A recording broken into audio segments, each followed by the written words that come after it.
I hate thorns. And I really took a disliking to thorns in the seventh grade. I'd spent my early life in the city, living in Hermitage Hills.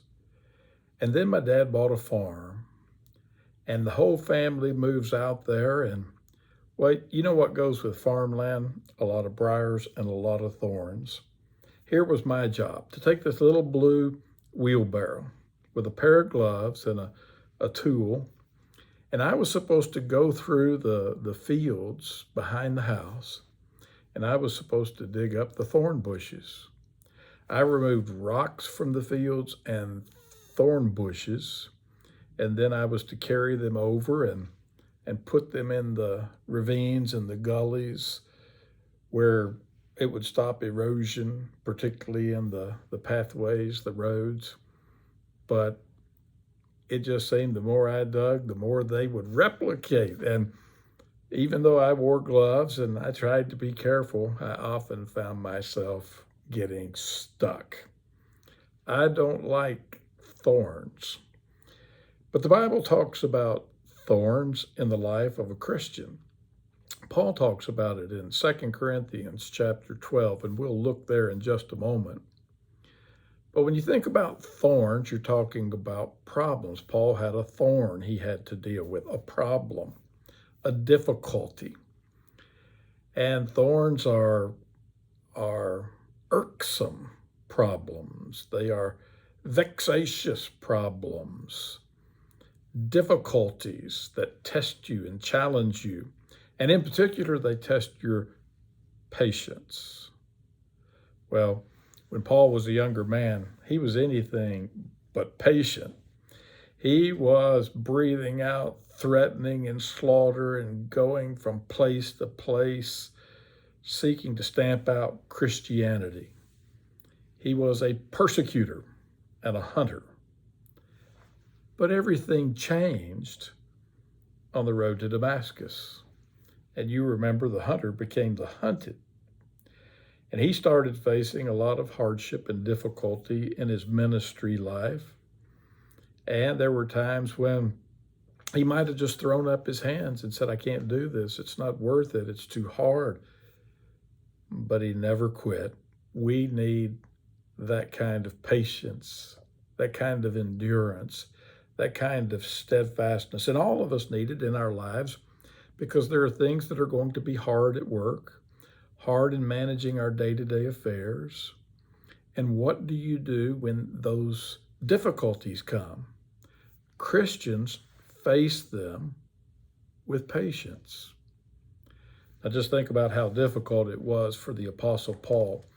In 2 Corinthians chapter 11, he talks about some of the challenges that he faced. And he said, well, I'm boasting, but not really. It's tongue in cheek, he says, but he's going to enumerate some of the difficulties that he faced to show that as an apostle, the work that he engaged in was a labor of love and not for his own profit. So 2 Corinthians chapter 11, beginning in verse 22, are they Hebrews, his critics? So am I. Are they Israelites? So am I. Are they offspring of Abraham? So am I. Are they servants of Christ? I am a better one. I'm talking like a madman. With far greater labors, far more imprisonments, with countless beatings, and often near death. 5 times I received at the hands of the Jews the 40 lashes less one. 3 times I was beaten with rods. Once I was stoned. 3 times I was shipwrecked. A night and a day I was adrift at sea.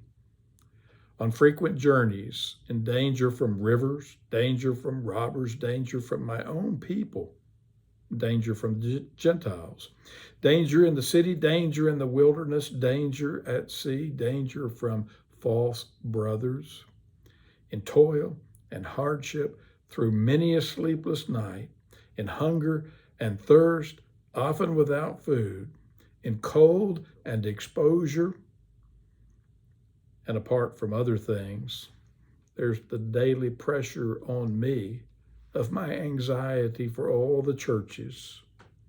Who is weak, and am I not weak? Who is made to fall? Am I not most indignant? If I must boast, I will boast of the things that show my weakness. The God and Father of the Lord Jesus, He who is blessed forever, knows that I'm not lying. And he adds one more. At Damascus, the governor under King Aretas was guarding the city of Damascus in order to seize me. But I was let down in a basket through a window in the wall and escaped his hands. It's mind-boggling to think about how Saul of Tarsus' life was changed, where he was privileged and he was an impatient persecutor of the church, to then being so patient in hardship, multiple hardships, things that most people probably would give up and say, I just can't endure this. Well, what is the secret? When you go to the next chapter, he talks about these weaknesses. And he says that rather than despairing, they became opportunities to thank God for his sustaining power and strength. Listen to verse 7. So to keep me from becoming conceited because of the surpassing greatness of the revelations, a thorn was given to me in the flesh, a messenger of Satan to harass me, to keep me from becoming conceited. Well, sometimes these thorns can come to grow us. Sometimes they can come to guard us, to guard him against arrogance and narcissism. They helped him stay humble. He says, 3 times I pleaded with the Lord about this, that it should leave me. When you have difficulties, you need to pray about them, but it may be that there are delays. Well, 3 times I pleaded with the Lord about this, that it should leave me, but he said to me, my grace is sufficient for you. His favor, his presence, his love, his providential sustaining power. For my power, God says, is made perfect in weakness. In Paul, in his mortality, in his weakness, the power of God is seen. The glory of God is seen. Paul says, therefore, I will boast all the more gladly of my weaknesses, so that the power of Christ may rest upon me. For the sake of Christ, then, I am content with weaknesses, insults, hardships, persecutions, and calamities.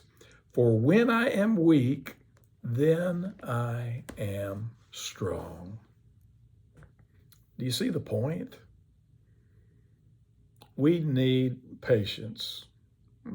Patience with God when there are seeming delays. Trust him. Patience with others when there are provocations. Love them. But we also need patience in the face of hardships. And sometimes it's the patience we need with ourselves, because our growth is not as fast as we would like for it to be, because we have many sins, mistakes, slip-ups, failures.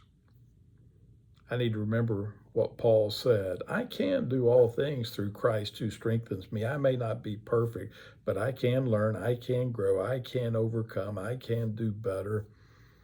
So in the face of difficulty and hardship, what is needed? Patience. Patience that makes us hopeful. Patience that makes us imperturbable. Patience with God, patience with others, patience with myself, patience with delays, patience with provocations, patience with life's difficulties.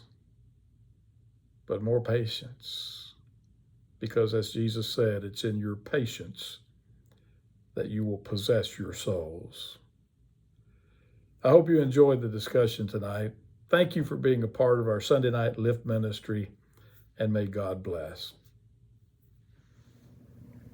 You came from heaven to earth to show the way, from the earth to the cross, my debt to pay, from the cross to the grave, from the grave to the sky.